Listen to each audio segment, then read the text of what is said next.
brought to you by ITIL.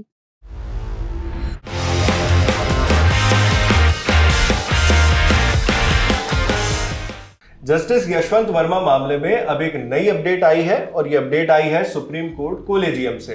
Collegium ने यह फैसला किया है कि जस्टिस यशवंत वर्मा को उनके पुराने जहां पर कार्य क्षेत्र था उनका इलाहाबाद हाई कोर्ट, वहीं पर उन्हें भेजा जाएगा, उनका तबादला किया जाएगा। इसके बारे में रिपैट्रिएशन शब्द का प्रयोग किया गया है, बराबर एक स्टेटमेंट जारी किया गया है कोलेजियम के द्वारा। अब आप कहेंगे कि ये कौन सी नई अपडेट है, ये तो पुरानी ही अपडेट है, बीते कुछ दिनों में भी इसकी चर्चा की गई थी, सुप्रीम कोर्ट कोलेजियम पहले भी ये कह चुका है। तो इसके बारे में भी आपको बता दूं, स्टेटमेंट सबसे पहले आपको पढ़कर बता देता हूं। The supreme court collegium in its meetings held on 20th and 24th March 2025 has recommended repatriation of Justice Yashwant Verma, Judge of High Court of Delhi, to the High Court of Judicature at Allahabad। इतनी ये 3 line की एक statement जारी किया गया है supreme court collegium के द्वारा और कहा गया है कि रिपैट्रिएशन किया जा रहा है यशवंत वर्मा का इलाहाबाद हाई कोर्ट में। और इसमें 24 मार्च का भी जिक्र किया गया है, जो कि आज जिस दिन हम ये वीडियो शूट कर रहे हैं उस दिन की तारीख है। ये क्यों हुआ? क्योंकि इलाहाबाद हाई कोर्ट का जो बार एसोसिएशन है, यानी वकीलों का जो समूह होता है, एक संगठन, उसने खासा विरोध किया था जस्टिस यशवंत वर्मा का तबादले का, कि वो हमारे हाई कोर्ट में क्यों भेजे जा रहे हैं। यहां तक कि बार एसोसिएशन के जो अध्यक्ष हैं उन्होंने इन शब्दों का तक प्रयोग किया था कि इलाहाबाद हाई कोर्ट कोई कूड़ादान नहीं है जो किसी को भी यहां भेज दिया जाए।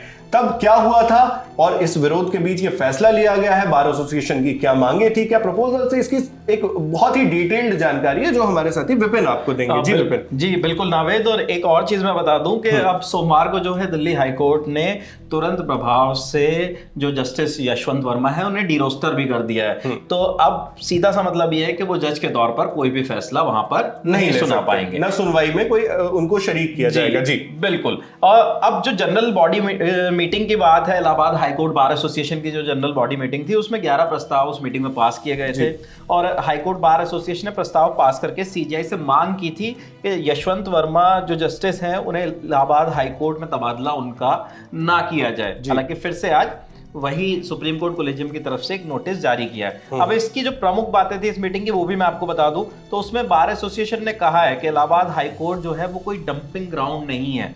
बार एसोसिएशन ने जस्टिस यशवंत वर्मा के खिलाफ महाभियोग लाए जाने की भी मांग की थी। साथ ही साथ केंद्र सरकार के साथ ही सीजीआई से महाभियोग लाए जाने की मांग भी की थी कि सीजीआई से भी कहा था कि आप एक महाभियोग लाइए और जांच कीजिए पूरी गंभीरता के साथ। और ये प्रस्ताव भी उसमें पास किया गया कि जस्टिस यशवंत वर्मा के खिलाफ सीबीआई और ईडी को केस रजिस्टर करने की इजाजत दी जानी चाहिए।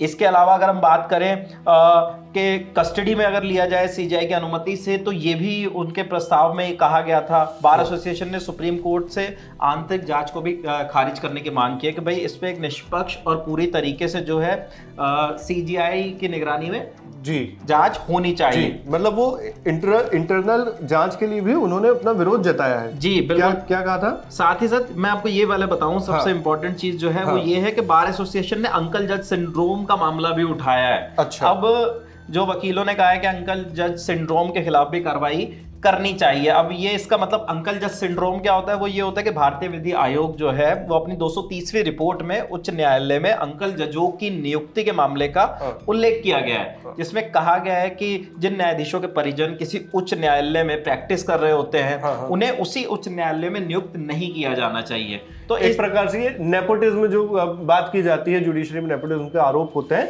उसी को अंकल जज सिंड्रोम यहाँ पर कहा गया है। बिल्कुल जी। तो ये सारी मांगे जो इस अहम बिंदु को लेकर और खासतौर पे जस्टिस यशवंत वर्मा को लेकर जो है, जो वहां पे विरोध जताया जा रहा है, तो ये सारी बातें उस मीटिंग में निकलकर सामने आई थी। इसके अलावा और भी कुछ जानकारी है हमारे पास? इसके अलावा अलग से जो इस मीटिंग में और भी कई मुद्दों पर चर्चा हुई, तो उसमें कहा गया था कि भाई इलाहाबाद हाईकोर्ट में जो जजों के खाली पद है उन्हें भरा जाए, लेकिन इस तरीके से नहीं कि आप ऐसे जजों को वहां पर जहां पे जिनके ऊपर करप्शन के आरोप लग रहे हैं उनको आप हमारे इलाहाबाद हाईकोर्ट भेज दें, ये नहीं होना चाहिए। बिल्कुल। तो ये सीनियर एडवोकेट अनिल तिवारी के द्वारा किया गया है। बिल्कुल। उनकी अध्यक्षता में जनरल बॉडी की मीटिंग हुई थी और ये प्रस्ताव पास किए गए हैं। तो अब ये पूरा मामला जो है ना बहुत बड़ा हो गया। ये सिर्फ इतना नहीं रहा कि दिल्ली तक सीमित रह गया हो, क्योंकि इलाहाबाद से भी लगातार जो वकील हैं वो इसका विरोध कर रहे हैं।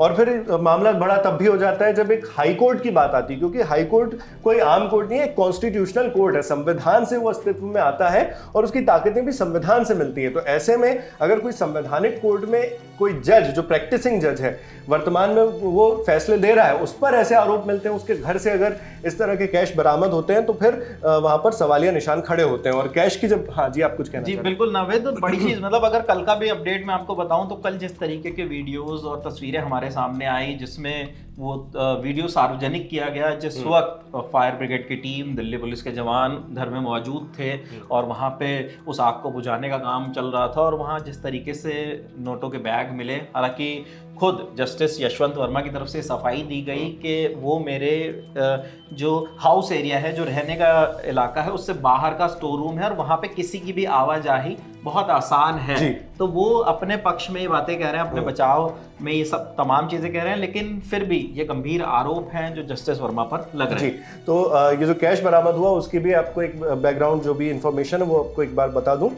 14 मार्च जब होली का त्यौहार मनाया जा रहा था, उसी दिन सुबह के वक्त जो अर्ली आवर्स रहते हैं दिन के, एक फायर की रिपोर्ट की जाती है कि आग लग गई है जस्टिस वर्मा के जो ऑफिशियल हाउस है, उनका सरकारी निवास, वहां पर तुगलक रोड, लटियंस, दिल्ली में ये मौजूद है। फायर सर्विस जो होती है, फायर ब्रिगेड, उन्हें बुलाया जाता है। जब इमरजेंसी में लोग वहां पहुंचते हैं, फायर के जो दमकल अमले के लोग रहते हैं, फायर को बुझाने की कोशिश करते हैं और आग बुझाते वक्त उन्हें नोटों की गड्डियां मिलती हैं। और जिसके बाद फिर 15 मार्च को, यानी एक दिन बाद, chief justice of India Sanjeev Khanna CGI तक ये बातें पहुंचा दी जाती हैं कि ऐसा हुआ है, जो सीनियर अधिकारी हैं वहां के। और फिर उसके बाद ये मामला कितना गंभीर आप समझते ही हैं, तो फिर मामले की गंभीरता को समझा जाता है, उसमें आदेश दिए जाते हैं, जांच की जांच बैठाई जाती है और सीजीआई दिल्ली हाई कोर्ट के चीफ जस्टिस से मांगते हैं कि एक रिपोर्ट इसमें दायर की जाए कि ये जो जस्टिस यशवंत वर्मा के घर से कैश बरामद हुआ है, वो उसका पूरा क्या मामला है, किस तरह से वो आया पहुंचा, एक पूरी जांच करके आप हमारे पास रिपोर्ट भेजिए। फिर फ्राइडे को जो 20 मार्च की तारीख है, उस दिन कहा जाता है कि इंटरनल इन्वेस्टिगेशन हो रही है। दिल्ली हाईकोर्ट के चीफ जस्टिस डीके उपाध्याय इसके बारे में जानकारी देते हैं। वो कहते हैं इंटरनल उसमें जांच चल रही है और कोलिजियम 20 मार्च को ही ये आदेश देता है कि उन्हें वापस, यानी यशवंत वर्मा को, जस्टिस को वापस इलाहाबाद हाईकोर्ट भेजा जाएगा जहां वो पहले कार्यरत थे। और उसके बाद फिर जैसा कि विपिन ने आपको बताया कि यशवंत वर्मा इन सारे जो एलिगेशंस हैं उनको डिनाई करते हैं, कहते हैं कि जो भी कैश मिला वो मेरा या मेरी फैमिली का नहीं है, वो एक ओपन स्पेस था जहाँ पे और भी लोग आराम से आना जाना कर लेते थे। और इन्हीं सब के बीच वो ये भी कहते हैं कि मुझ पर जो आरोप लगाए जा रहे हैं वो सारे आधारहीन हैं, ये एक षड्यंत्र है जो मेरे खिलाफ किया जा रहा है, इससे मेरा कोई लेना देना नहीं है। लेकिन इन तमाम बातों के बीच सुप्रीम कोर्ट वो वीडियो जारी करवाता है जिसमें वो कैश, जले हुए कैश बरामद होते हैं, फायर ऑफिसर्स उसको वहां पर आग बुझाते हुए वो वीडियो कैद कर, तो ये सब चीजें आती हैं। और उसके बाद फिर 24 मार्च को फिर से कोलिजियम की मीटिंग होती है और ये आदेश पारित किया जाता है कि वापस जस्टिस यशवंत वर्मा को भेजा जाएगा, ट्रांसफर के ऑर्डर में कोई भी बदलाव नहीं होगा। अभी ये सब आरोप हैं और इनकी जांच पूरी गंभीरता के साथ अभी होगी और उसके बाद सारी सच्चाई हमारे सामने आएगी। एक प्रकार से देखकर समझ में आ रहा है कि एक मल्टीपल लेवल पर ये जांच की जा रही है। जैसे इंटरनल कमेटी तो बना ही दी गई है, बाकी संजीव खन्ना भी इस पूरे मामले पर नजर रखे हुए हैं, सीजीआई। तो ये जो भी जांच है उसमें क्या नतीजे आएंगे उस पर भी हमारी लगातार नजर बनी रहेगी, उसकी भी अपडेट्स आप तक पहुंचाएंगे। और क्योंकि एक डेवलपिंग स्टोरी है, हर दिन कुछ ना कुछ इस बारे में एक नई खबर सामने आ रही, तो द लल्लन टॉप आपको इसी तरह सारी चीजें पहुंचाता रहेगा। आप इस खबर पर क्या सोचते हैं हमें कमेंट बॉक्स में लिखकर जरूर बताएं। आपके लिए जानकारी लेकर आए थे हमारे साथी विपिन। मेरा नाम नावेद है, कैमरे पर हमारे साथ मोहन है। देखते रहिए द लल्लन टॉप। शुक्रिया।